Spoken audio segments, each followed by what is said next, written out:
Iran sebut izinkan kapal-kapal melintasi Hormuz pasca Trump cabut blokade angkatan lautnya. Namun Amerika Serikat menyatakan belum mencabut blokade laut. Kita ulas saling klaim dua negara tersebut dalam pembukaan Selat Hormuz bersama pakar hubungan internasional Synergy Policies Dina Prapto serta pakar militer dan intelijen Universitas Indonesia Stanislau Rianto. Selamat sore Mas Stanis, selamat sore Mbak Dina. Selamat sore, Mbak. Oke, kita mulai yang terbaru dulu. Mungkin saya ke Mbak Dina. Mbak Dina, ini yang baru sekali ketika Iran menampilkan gambar pelayaran di Selat Hormuz. Tapi kemudian Amerika Serikat belum menyatakan mencabut blokade laut tersebut. Bagaimana kita melihat situasinya di Selat Hormuz kali ini? Irannya yang melakukan klaim, kemudian Amerika Serikat menolak. Biasanya Amerika Serikat yang suka mengklaim duluan. Ya, memang situasinya kedua belah pihak pada dasarnya masih tetap yakin dan percaya itu maksudnya ya, bahwa sebenarnya kekuatan militer kedua belah pihak ini masih bisa digunakan, terutama Iran. Iran ini masih dalam posisi betul-betul pasang kuda-kuda ya, ingin menunjukkan bahwa dia sebenarnya betul-betul tidak takut, satu, tidak gentar, dan yang kedua dia juga siap untuk menghadapi segala ancaman. Perkembangan yang terakhir Mbak Ilona itu kan dari pihak Qatar itu menyampaikan kepada Iran bahwa permintaan untuk melepaskan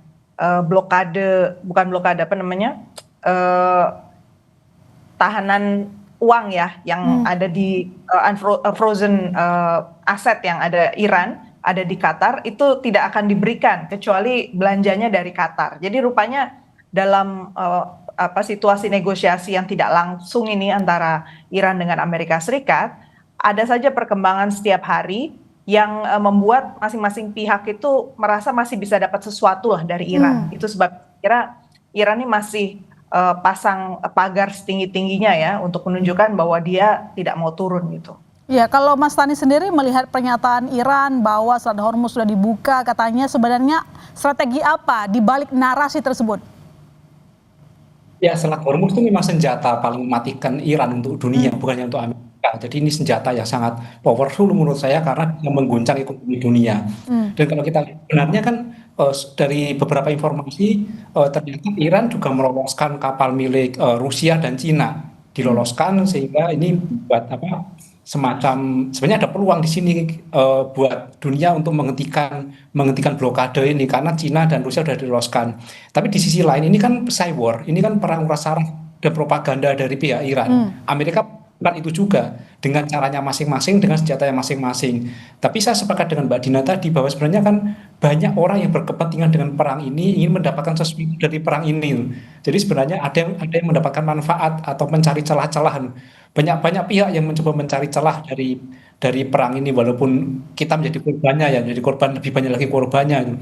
Nah, Iran memainkan strategi ini. Dia memainkan kalau ingin mendapatkan manfaat ya harus membela dia misalnya. Amerika juga kan sebenarnya kalau ada yang mau mendapatkan manfaat ya harus membela dia. Tapi ini kan ternyata sudah berlarut-larut hingga hampir 100 hari dan korbannya cukup besar bagi dunia. Jadi kita harapannya sampai 100 hari ini ya sudah lah, maksudnya ya, jangan sampai saling menyandera itu walaupun Selat Hormuz sekarang dikuasai Iran dan Amerika sebenarnya tidak memblokade di Selat Hormuznya tapi di bawahnya di dekat pangkalannya di Oman.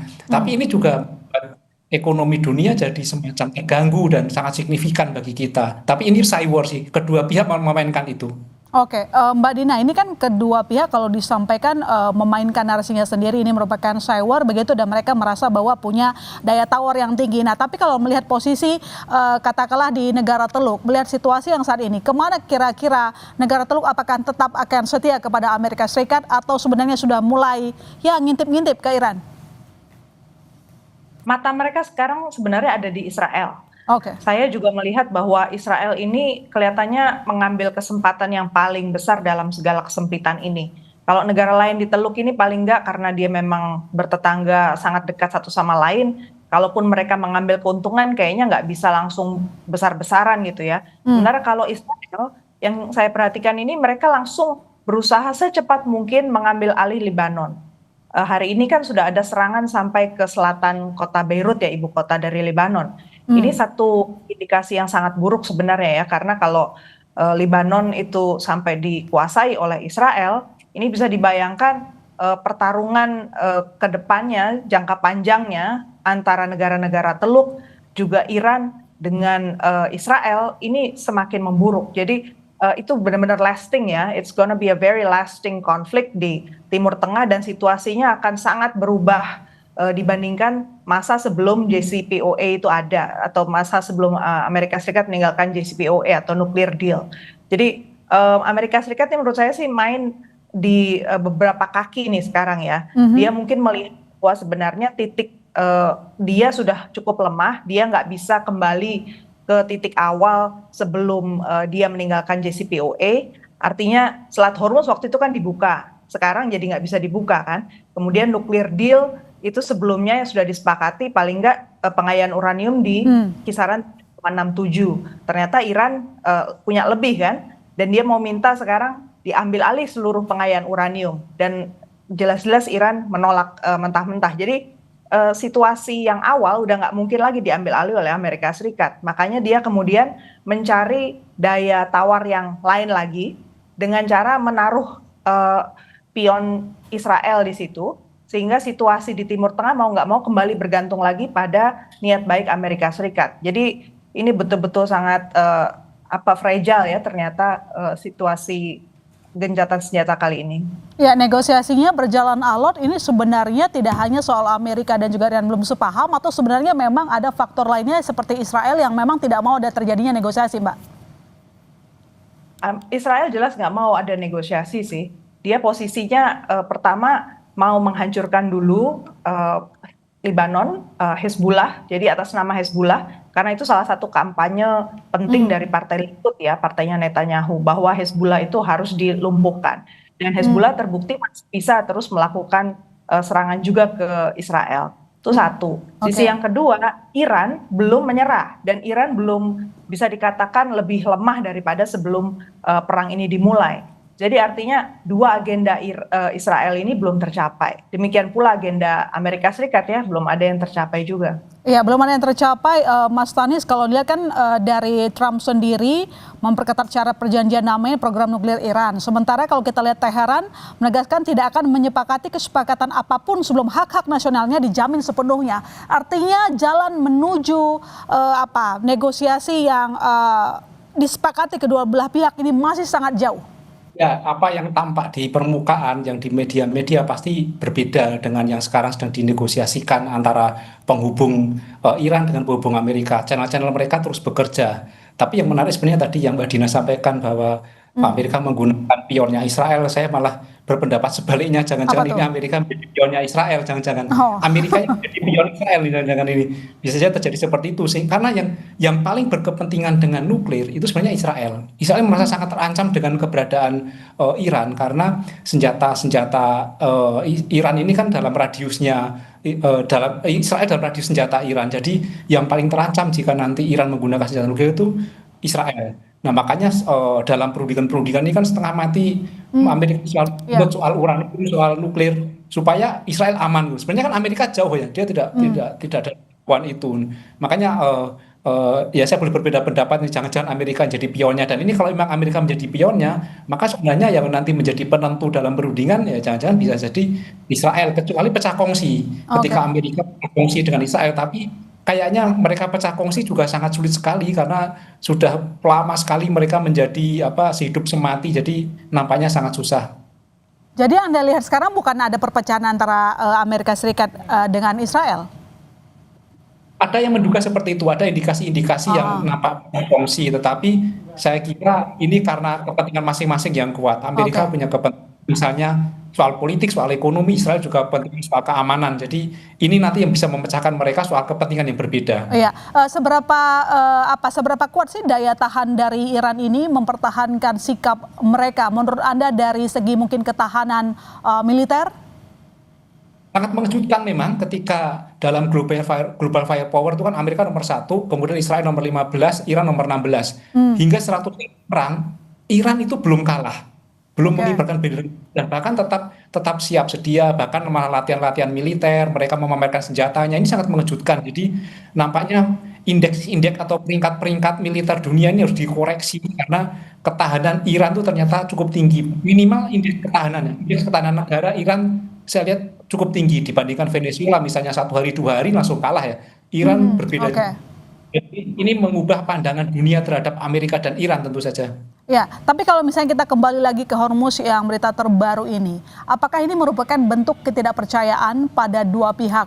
Siapa yang sebenarnya harus membuka dulu, Amerika Serikat buka blokade dulu, atau Iran buka Hormuz tanpa tarif terlebih dahulu? Kalau kita lihat ke perkembangan negosiasi soal Hormuz, ini apakah sudah ada kemajuan jika dibandingkan dengan isu nuklir misalnya? Ternyata belum juga, karena dulu sebelumnya kan sudah ada kemajuan sebenarnya. Iran kan sudah sempat mau membuka Selat Hormuz terlebih dahulu, tapi kemudian Amerika Serikat memutuskan untuk tetap memblokir pelabuhan-pelabuhan Iran. Nah, itu menjadi satu catatan ya buat Iran bahwa sebenarnya yang harusnya mencabut duluan blokade itu ya Amerika Serikat. Sementara kalau Amerika Serikat jelas pasti secara retorika dia nggak mau dia duluan yang cabut kan, pasti maunya dari pihak Iran dulu. Jadi kalau dilihat dari perkembangan terakhir juga di kawasan Bahrain itu, di daerah di salah satu semenanjung di sana sudah ada kerjasama sekarang antara UK dengan US, Inggris dengan US, yang fungsinya itu untuk mensinkronkan informasi dari kapal-kapal komersil ke kapal Joint Maritime Information Center-nya CENTCOM Amerika Serikat. Dan fungsinya di situ adalah untuk, saya duga, memata-matai juga ya situasi di lapangan.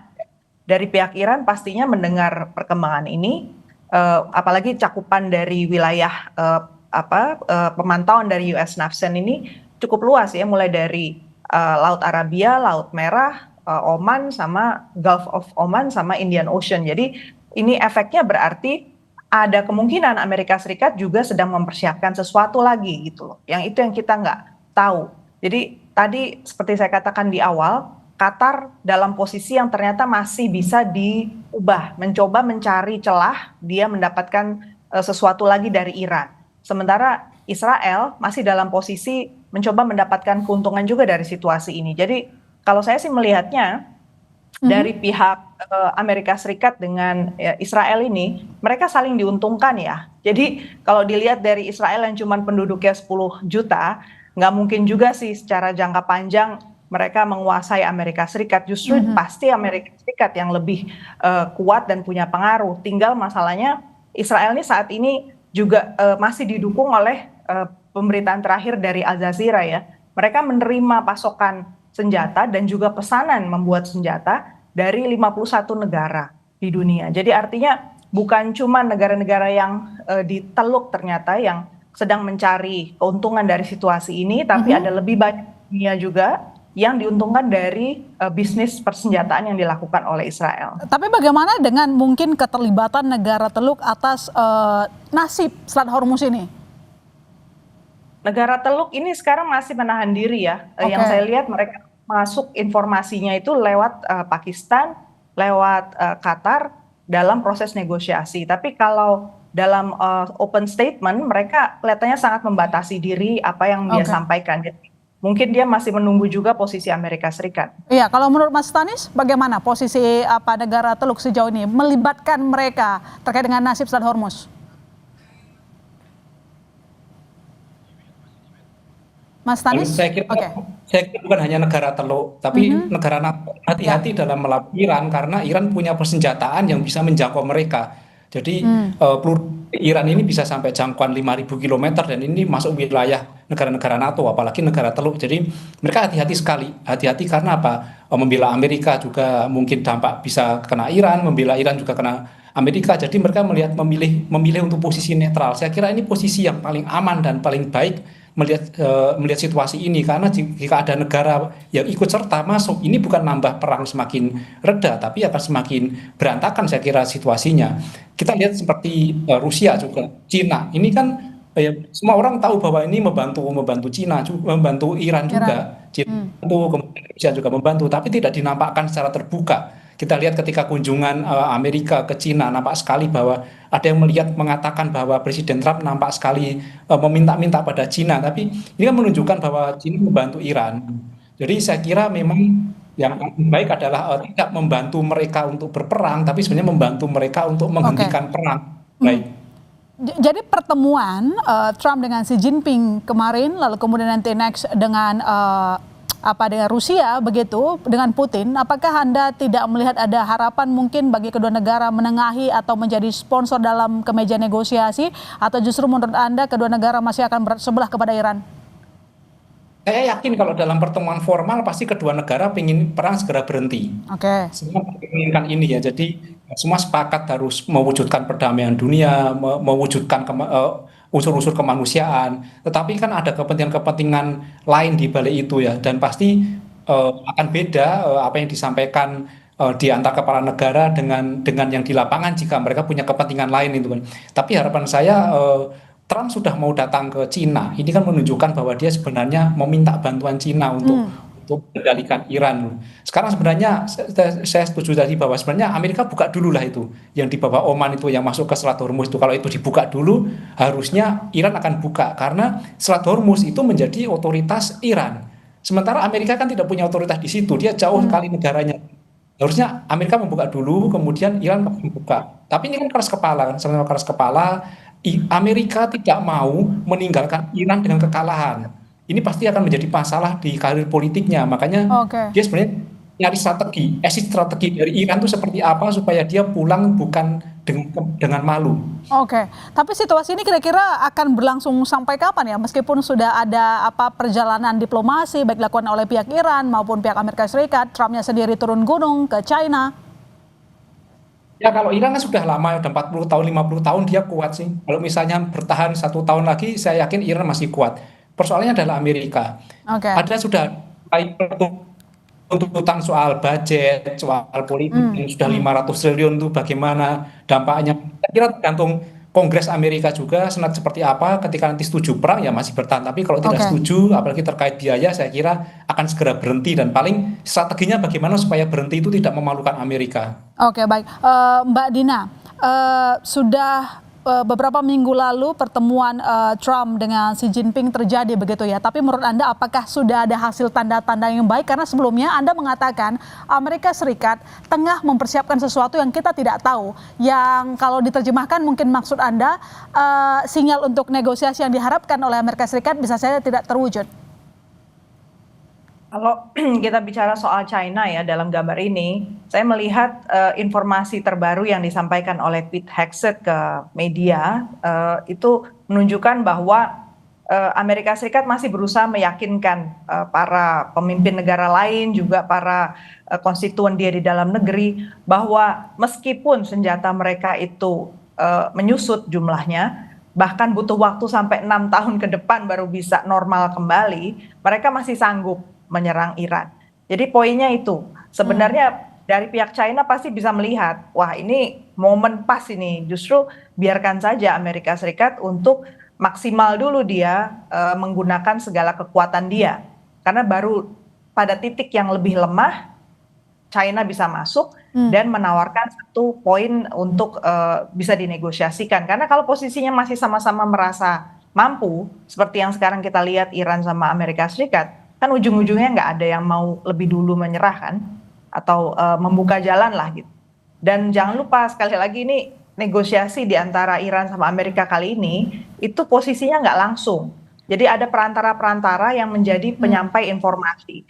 Itu yang kita selama ini selalu, mungkin kita juga bias ya dalam melihat perkembangannya, karena ada pihak ketiga, keempat, kelima yang ikut menyampaikan berita, dan kita dari pihak Iran dan Amerika Serikat sendiri belum tentu tahu persis juga sih apa yang sebenarnya diinginkan oleh negara-negara lain yang ikut menyampaikan pesan dari Iran.